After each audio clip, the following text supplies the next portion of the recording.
ओम शांति। ओम शांति। मुझ आत्मा के शरीर का नाम बीके पुष्पलता है और मैं राणा प्रताप नगर कानपुर की गीता पाठशाला की संचालिका हूँ।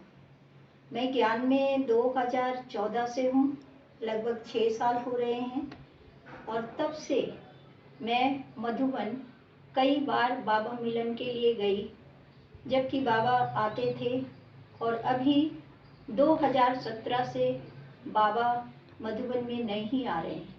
हम लोग उनका सीडी देखते हैं, पुराना सीडी।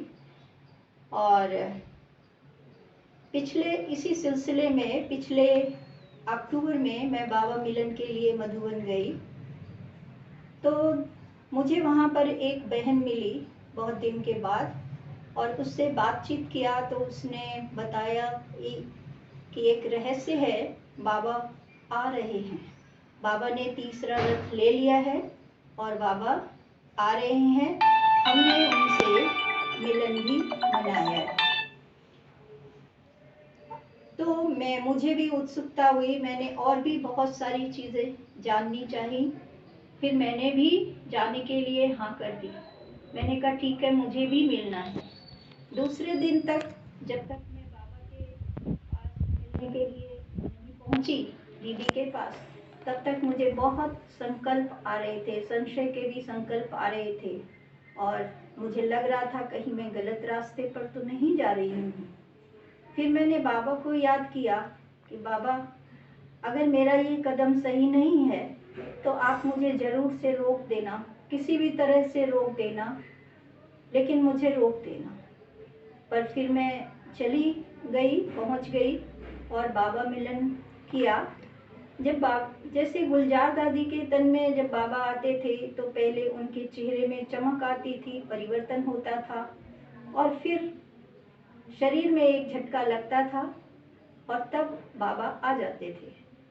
उसी तरह से, उसी रीति दीदी के शरीर में भी एक झटका लगा और उसके पहले उनके चेहरे से परिवर्तन दिखाई दिया। उसके बाद बीच बीच में बाबा ने फिर दृष्टि दी और दृष्टि टोली भी दी और उसके बाद मुरली भी चली। लेकिन मुझे बीच में कभी संशय का संकल्प आता था तो बाबा ने फिर मुझे दीदी के चेहरे पर ब्रह्मा बाबा का साक्षात्कार कराया, तो मुझे कुछ निश्चय हुआ। और फिर बाबा मिलन के बाद मैं शांतिवन आ गई। शांतिवन में मुझे लगा किसको मैं कहूँ, मुझे बहुत खुशी थी अंदर में कि अगर मैंने कुछ गलत किया होता तो मुझे ग्लानि होती। मैंने बहुत खुशी थी, लेकिन मैं किसी को शेयर नहीं कर पाई। फिर मैं बाबा के कमरे में जाकर बैठी और वहाँ जब योग लगाने लगी तो वही साक्षात्कार, वही चेहरा फिर से बाबा के कमरे में मुझे साक्षात्कार हुआ। उसके बाद मैं 2-3 दिन के बाद वहाँ से चली आई और कानपुर में आई और आने के बाद मैंने जो अपने अंदर परिवर्तन पाया कि मेरा योग बहुत अच्छा लगने लगा। अच्छा तो पहले भी लगता था, संतोषजनक था, लेकिन मुझे योग में निरंतरता नहीं थी और योग में गहराई नहीं थी। मेरा योग लंबे समय तक नहीं चलता था। वो सारी की सारी बातें दूर हो गई और आज मैं कह सकती हूँ कि मुझे योग में मेहनत नहीं करनी पड़ती है, बल्कि मुझे बाबा की याद आती रहती है। मुझे याद करना नहीं पड़ता, मुझे याद आती है। और फिर सेवाएं भी मेरी बढ़ी, मेरे अपने पाठशाला की भी बढ़ी और बाहर जो सेवाएं करती थी वो भी बढ़ी। तो ये 2 जो प्राप्तियां हैं, उस प्राप्तियों से मैं कह सकती हूँ कि मेरा बाबा में निश्चय बहुत बहुत बढ़ा। लेकिन जब मैं किसी को शेयर करती हूँ, किसी के साथ बात करती थी, तो सब यही कहते थे, नहीं वहाँ मत जाना, अरे वो माया है। सेंटर पर अगर कही, नहीं वो माया है और वहाँ मत जाना। तो मैं कहती हूँ कि मुझे जहाँ तक ज्ञान है, ज्ञान का परिचय है जो मुरली से मिला, मैंने तो उसमें बाबा ने कहा कि माया बाबा से रिश्ता तोड़ती है, योग तोड़ती है, माया बाबा से बेमुख करती है। लेकिन यहाँ तो बाबा से योग मेरा जुट रहा है, मुझे प्राप्ति हो रही है, तो फिर ये कैसी माया है? अगर ये माया है कि बाप से योग बढ़ा रही है, तो ऐसी माया तो मेरे लिए बहुत अच्छी है और मैं उसका स्वागत करती हूँ। दूसरी बात साक्षात्कार की, मुझे तो ये मालूम है, ज्ञान में मुझे यही समझ में आया कि बाबा ने एक बार मुरली में कहा कि साक्षात्कार की चाबी मेरे ही पास है, साक्षात्कार मेरे अलावा कोई नहीं करा सकता।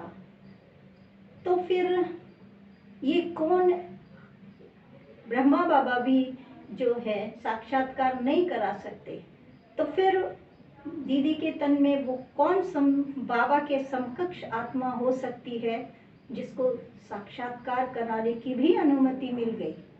तो क्या ये 2 पॉइंट अनुभव के मुझे निश्चय करने के लिए काफ़ी नहीं है? अनुभव तो और भी होते हैं, बहुत होते हैं और पहले भी होते थे। तो मैं कह सकती हूँ कि आप सबसे मेरी प्रार्थना है, निवेदन है कि आप सब किसी की सुनी सुनाई बातों पर ना जाएं और स्वयं एक बार रायपुर, छत्तीसगढ़ रायपुर जाकर के बाबा से मिलन जरूर मनाएं। उसके बाद अपनी राय कायम करें कि बाबा है या नहीं है, और फिर अगर है भी या नहीं भी है तो आपके लिए नहीं तो मेरे लिए है, तो ये आपकी और दूसरों की प्रॉब्लम है। उसमें हम किसी को कुछ बोले और किसी को कुछ उल्टा सुल्टा कमेंट करें तो ये शोभा नहीं देता है। कम से कम बाबा के बच्चों को तो ये श्रीमत नहीं दी गई, और ना ही भारत के संविधान में, लौकिक संविधान में किसी को आपत्तिजनक बातें बोलने की अनुमति है। तो मैं सभी से जितने भी भाई बहनें हैं उन सब से मैं हाथ जोड़कर विनम्र निवेदन करती हूँ कि आप ऐसी ऐसी बातें सोशल मीडिया पर नहीं डालें और जिससे कि किसी को अपमान हो, किसी को ठेस पहुँचे, क्योंकि ये सारी बातें, ऐसे जीवन जीना हमें बाप ने नहीं सिखाया। हम क्यों ना साक्षी होकर ड्रामा को देखें? अगर हम नहीं भी मानते हैं तो साक्षी होकर ड्रामा को देख सकते हैं। बाकी मेरी बातें अगर किसी भी भाई बहन को बुरी लगी हो, उन मेरे बातों से किसी को कष्ट पहुंचा हो, तो मैं उन सब से हाथ जोड़कर क्षमा मांगती हूँ। मुझे माफ़ कर देना, प्लीज़ प्लीज़ प्लीज़ मुझे माफ़ कर देना। ओम शांति, ओम शांति, ओम शांति।